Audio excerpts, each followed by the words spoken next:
كلمتان حبيبتان إلى الرحمن خفيفتان.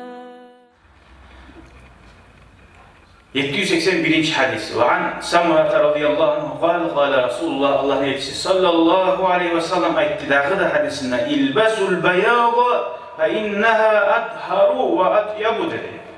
Ak oprağını giyizdi. Bu yok imi koruna tek sünnet kaydada.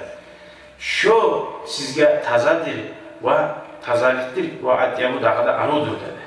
Ve kafine fiha mevtakum ol yerlerinizde şunu bulan gebilleriz dedi.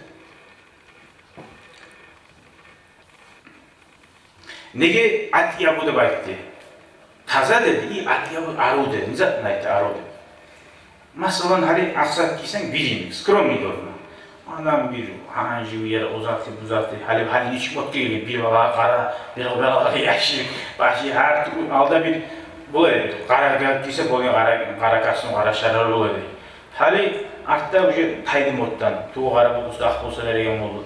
Arttamıza bir oğlu kara, bir oğlu kızıl olan oldu, tuğ. Nice türlü modlar geldi. Şöyle zatlar her türlü adam giymek, atyabu diye Peygamber etti. Karakan adamına arı görünür. Biz batını görünmeyse, oktem görünmeyse, ama yapsa. Atyabu deyince oktemlikten, her bir zattan arı görünür. Boyalarından her türlü tutslanırsa.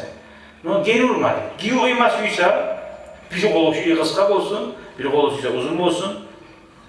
O var geri vurulgansa yok. Arı görünmeyen görünmemiş. O var günah yok.